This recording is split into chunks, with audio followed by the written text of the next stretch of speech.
AYTPC, Doug Michigan E-Piper here. Doing a VR today to Scott, the 16th day. He has put a video out for a GAW, which is a very generous GAW, on a very, very nice pipe I like. On what do you do, what do you collect that other people would think was nerdy? And you got, well, actually, first, before I get any further, I'm not smoking right now because I don't smoke in my house, obviously, but I will be smoking here when I'm done this video. As you guys know, if you watch any of my videos, my favorite so far, which is my Dr. Grabo Savoy, and I'm going to be smoking the last little bit of my Boswell's Bear Blend. And so anyway, back to what the video is about.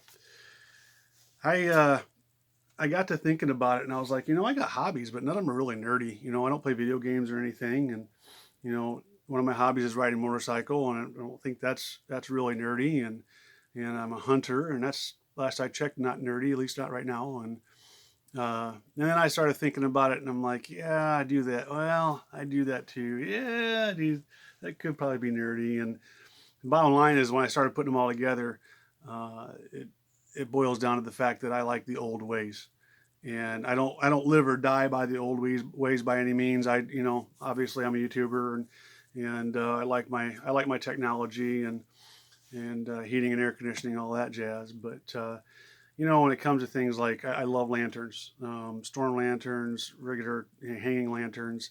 I don't know why. I've always been kind of fascinated by them, and so then I got to think a little bit more, and it's like, no, I do some other dorky stuff.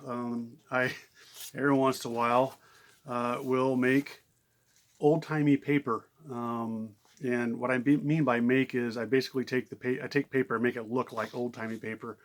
I have usually take some copy paper, and I'll make a really, really like double batch strong pot of coffee, and I'll pour that on a cookie sheet.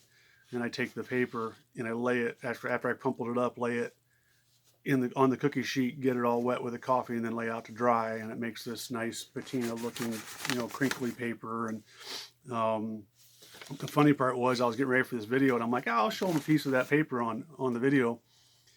And I had two pieces left. One was kind of not a very good one, and this one had writing on it.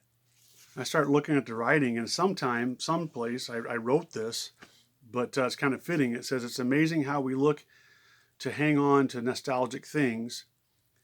And let's see, nostalgic things. Yet when those who had used such things were greatly pleased when they were rid of them. I find myself drawn to these things, yet for no good reason. What is the draw of making things harder? Maybe it's to slow down the world that has gotten way out of control.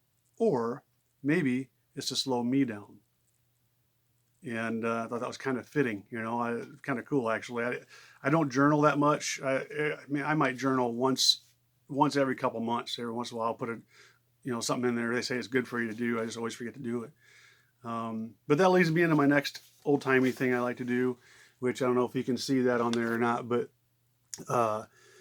I like to do the kind of calligraphy type stuff, and not because I like calligraphy as much as I'm fascinated with how they used to have to dip the pen and write, and then dip the pen and write, and it's a little more challenging than you would think it would be.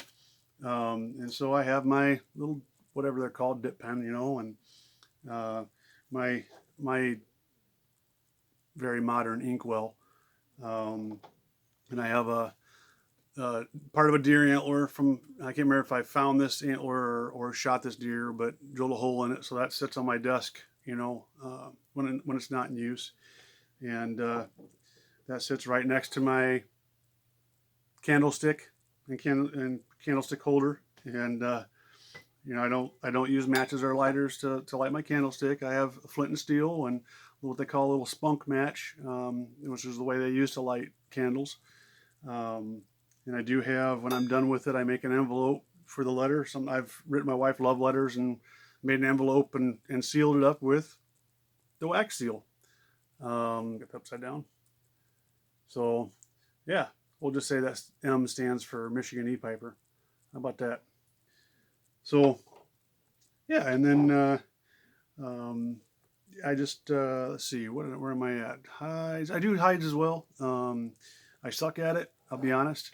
Uh, but every once in a while, I'll get a hide that I can get a soft spot in, and so I had this piece of hide that I was carrying around with me for a while. And when I started pipe smoking, I saw that there was some rolls of sorry, my computer's going crazy. Some rolls where guys have made travel kits. So I made my own travel kit out of some deer hide, and it works pretty well.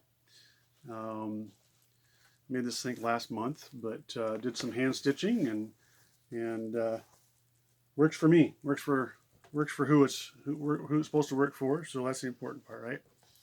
Um, but yeah, that's pretty much it. I like the old timey stuff, and I don't go to Renaissance fairs and dress up and stuff, even though there's a little part of me that would like to, but I think I'd be so embarrassed I wouldn't be able to show myself in public at this point. But I do think those are kind of neat. I wouldn't mind going to one at one point, but that's it, Scott. And thanks for this generous giveaway.